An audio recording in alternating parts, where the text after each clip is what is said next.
तो दोस्तों अब मैं तुम्हें पढ़ाऊंगा चैप्टर 4 सारणिक। तो फालतू की बकवास किए बिना सीधे पॉइंट पे आते हैं कि सारणिक होता क्या है। देखो, वर्ग आव्यूह का संख्यात्मक मान, वर्ग आव्यूह मतलब जो वर्ग में हमको आव्यूह देगा उन संख्याओं का मान ही हमारा सारणिक कहलाता है।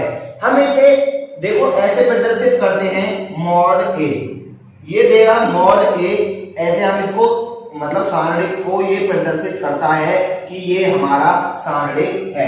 सारणिक को हम इससे प्रदर्शित करते हैं और वर्ग आव्यूह के संख्यात्मक मान को सारणिक कहते हैं। तो देखिए अब बात आती है सारणिक का विस्तार।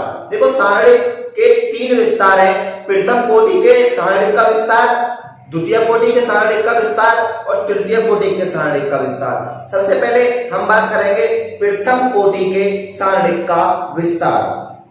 तो देखते हैं पहला सारणिक का विस्तार मतलब प्रथम सारणिक का विस्तार। तो देखो हमें देगा a बराबर a11, ये एक केवल पहला सारणिक मतलब एक सारणिक जब देगा, जब हम देखो इसको जब निकालेंगे पहले हम ये वाले मॉड को a कर देंगे और इसको a11, ये चेंज करना होता है प्रथम कोटि के सारणिक का विस्तार, ऐसे खोलेंगे। अब बात आती है द्वितीय कोटि के सारणिक का विस्तार। द्वितीय कोटि का सारणिक का विस्तार हम देखो ऐसे खोलेंगे, दिया मॉड में a11, a12, a21, a22, ये द्वितीय कोटि का सारणिक, देखो 2 और 2 तो में दिख रहे होंगे। तो द्वितीय कोटि के सारणिक खोलेंगे, देखो इसकी इसमें गुणा और इसकी इसमें गुणा, ऐसे मल्टीप्लाई कर देंगे। देखो a11, a22 माइनस का निशान, a12 और a21, ये द्वितीय कोटि का सारणिक खुलेगा ऐसे इंटू और इंटू, मतलब a11, a22 इसकी इसमें गुणा और इसकी इसमें और बीच में माइनस का निशान, ऐसे हम द्वितीय कोटि का सारणिक खोलेंगे। और देखो जो तृतीय कोटि के सारणिक का विस्तार खुलेगा वो इस प्रकार खुलेगा, ये दोनों में छोड़ दूं। देखो तृतीय कोटि के सारणिक का विस्तार जब हम खोलेंगे तो देखो a11 ये वाली लेके चलेंगे सबसे पहले a11, ठीक है। ये वाली लाइन जो हमने ली a11, इसको ढक दो और इसको ढक दो। देखो जब हमने ये और ये ढका तो हमारे पास बचा a22 और a23, a32 और a33, ठीक है। अब बात आती है a12 माइनस a12, a12 वाली लाइन को ढकेंगे और पहली वाली लाइन को ऐसे, तो कितना आएगा a21, a31, ये वाली और ये वाली a23 और a33। अब बात आती है देखो a13 की प्लस a13, देखो ये वाली ढकी तो कितना बचा a21, a22, a31 और a32, देखो ये बचा। अब क्या करेंगे दोस्तों, अब इनको हम ऐसे ही जैसे अब देखो ये एक द्वितीय कोटि का सारणिक आव्यूह होगा। अब इसी प्रकार से जैसे द्वितीय कोटि का सारणिक आव्यूह खोला था उसी प्रकार से हम अब इस आव्यूह को भी खोल लेंगे। देखो इसकी इसमें गुणा करेंगे, इसकी इसमें गुणा करेंगे तो कितना हो जाएगा a22 into a33 minus a23 into a32, okay, minus के a12 और देखो जब इसको खोलेंगे तो a21 माइनस 2 इंटू a33 और माइनस a23 इंटू a31, ऐसे इसको plus a13 a21 into a32 minus a22 into a31, ठीक है। इसी प्रकार से हमने ये दोनों खोल दिए। अब इनके अंदर जो संख्या होगी उसे हल करने के बाद इनकी इसमें हम गुणा कर देंगे, ये हमारा तृतीय कोटि का आव्यूह हो गया। आव्यूह का विस्तार इस प्रकार से खोलेंगे, ठीक है दोस्तों। देखिए दोस्तों कोटि 3 सबसे मेन, जब कोटि 3 वाले सारणिक का विस्तार करेंगे तो हमको निम्नलिखित चिन्हों का ध्यान रखना है। देखो निम्नलिखित, जब हम कोटि 3 वाले सारणिक का विस्तार करेंगे तो हमको निम्नलिखित चिन्हों का ध्यान रखना है। देखिए plus minus plus, minus plus minus और देखो प्लस माइनस प्लस, ये होता है कि देखो अब इनको खोल के बता दूं तुमको। देखो जैसे हमको एक सारणिक दिया कोटि 3 का, 2 4 6 8 10 12 16 20 5। देखो ये 3 कोटि का सारणिक हो गया। अब हमको इनके चिन्हों को ध्यान रखना है। जैसे प्लस है, ये वाली प्लस, ये वाली माइनस, ये वाली प्लस, ये वाली माइनस, ये वाली प्लस, ये वाली माइनस, ये वाली प्लस, ये वाली माइनस, ये वाली प्लस। इसमें हमको चिन्हों को ध्यान रखना है। जब हम सारणिकों का विस्तार खोलेंगे तो इस प्रकार से चिन्हों को हम प्रदर्शित करके आगे बढ़ते चलेंगे। सबसे पहले ये चिन्हों को हमको विशेष ध्यान रखना है। देखिए अब बात आती है निर्देशांक ज्यामिति में सारणिकों के अनुप्रयोग। निर्देशांक ज्यामिति में सारणिकों के अनुप्रयोग। तो सबसे पहली बात है इसमें त्रिभुज का क्षेत्रफल। देखो त्रिभुज का क्षेत्रफल ABC एक त्रिभुज है, एक A B और C हमको त्रिभुज दिया है उसने, जिसके शीर्षों के निर्देशांक क्रमशः A बराबर x1 y1 और B बराबर x2 y2 और C बराबर x3 y3। तो अब इसको कह रहा है, तब इसको बताओ कि हम सारणिक में कैसे हम इसका प्रयोग कर सकते हैं। तो देखो जब ये प्रयोग करेंगे तो ठीक है, तो सबसे पहले सारणिक में प्रयोग करने का सबसे पहले तरीका त्रिभुज का क्षेत्रफल। तो देखो त्रिभुज का क्षेत्रफल बराबर 1/2 और सारणिक 1/2 सारणिक x1 y1 x2 y2 और x3 और y3 1 1 1 हम अपनी ओर से लेंगे। 3 कोटि का हम सारणिक लेके चलेंगे और ये त्रिभुज का क्षेत्रफल मतलब x1 y1 x2 y2 y3 x3 y3 3 और तीसरा हमने 1 1 अपनी तरफ से ले लिया। देखो त्रिभुज के क्षेत्रफल का मान हमेशा धनात्मक होता है, ये बात आप नोट करना, और ये त्रिभुज का क्षेत्रफल होता है। तो देखिए दोस्तों निर्देशांक ज्यामिति के सारणिक के अनुप्रयोग का ये दूसरा, 3 बिंदुओं के संरेख होने का प्रतिबिंब। यदि 3 बिंदु A x1 y1 B x2 y2 तथा C बराबर इतना है तब ABC संरेख होंगे। देखो जब हमको A बराबर इतना, B बराबर इतना, C बराबर इतना देगा तब हमारे ABC संरेख होंगे। तो देखो इसको इस प्रकार से भी लिख सकते हैं, या देखो क्या दिया उसने x1 y1 x2 y2 और x3 और y3 1 1 1 बराबर 0।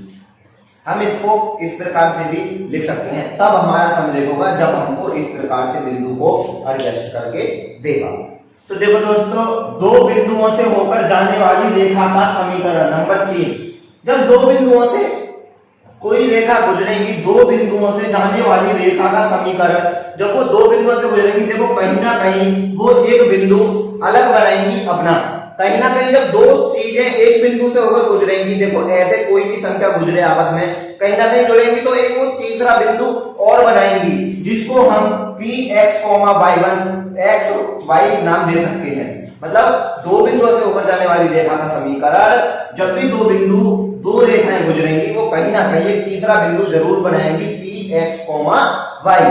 तो अब बात आती है कि देखो 2 बिंदुओं से होकर जाने वाली रेखा का समीकरण यदि हमको a x1 y1 और b x2 y2 दिया है तो हमको बताओ कि कैसे निकालेंगे। देखो क्या करेंगे, x y x1 y1 और x2 y2 1 1 1 ले लिया बराबर 0।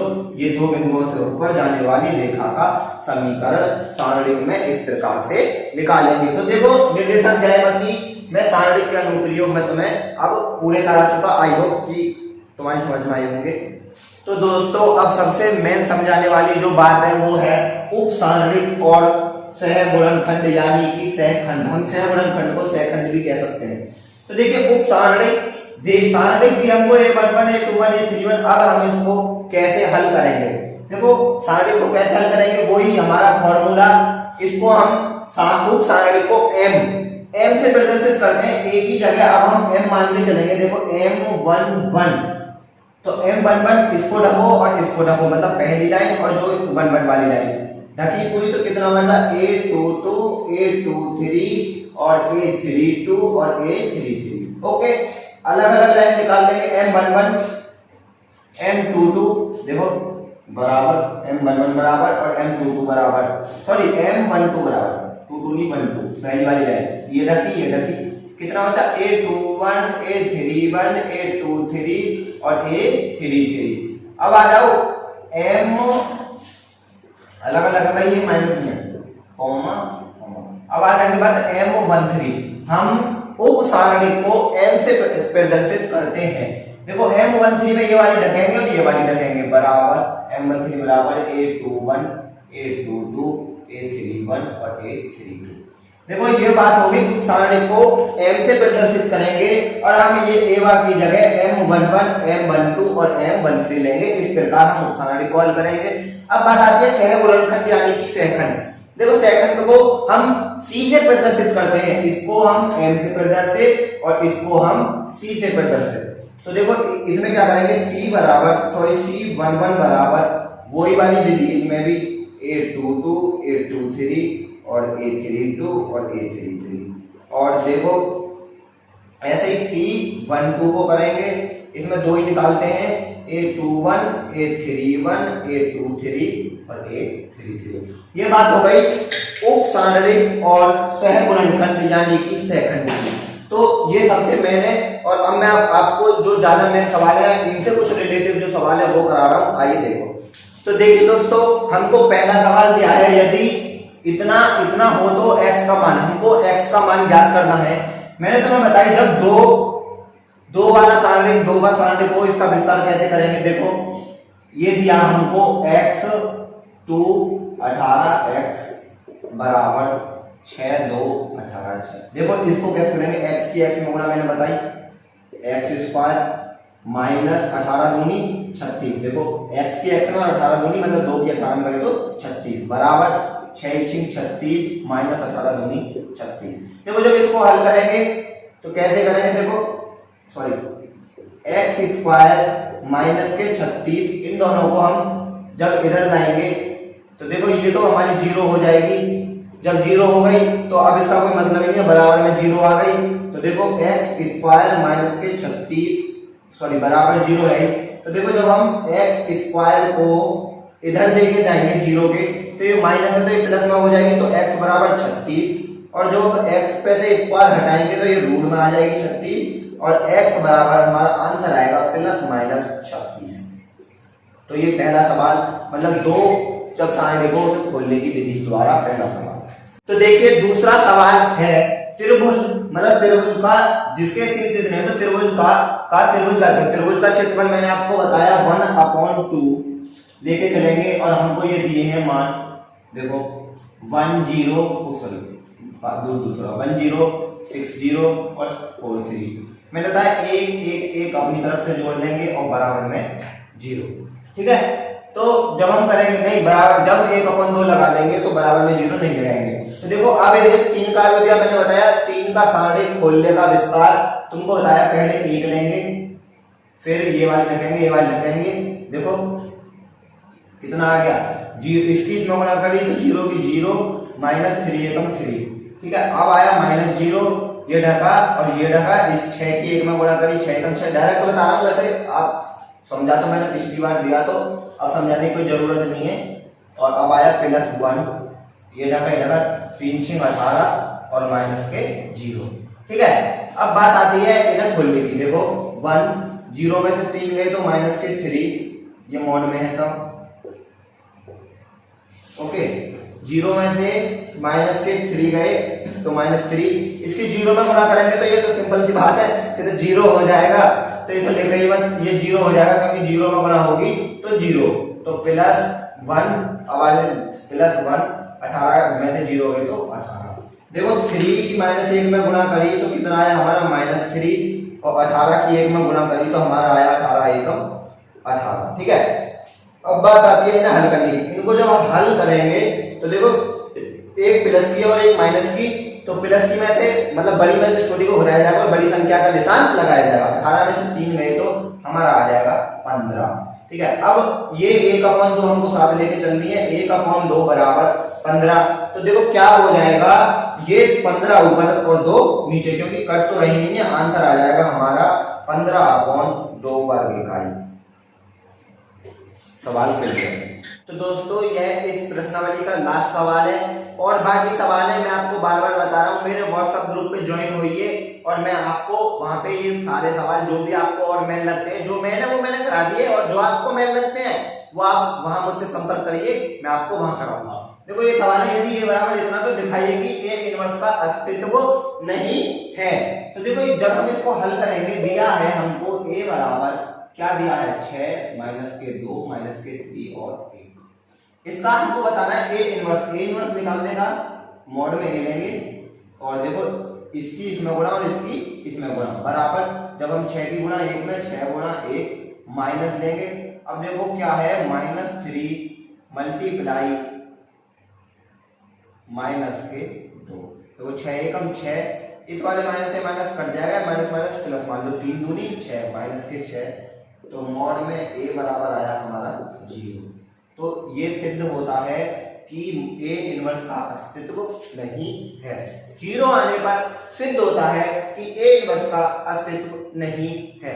तो आई होप कि सारणिक के फॉर्मूले और सारणिक के जो 3 सवाल मैंने मेन फॉर्मूले द्वारा कराए वो आपकी समझ में आए होंगे।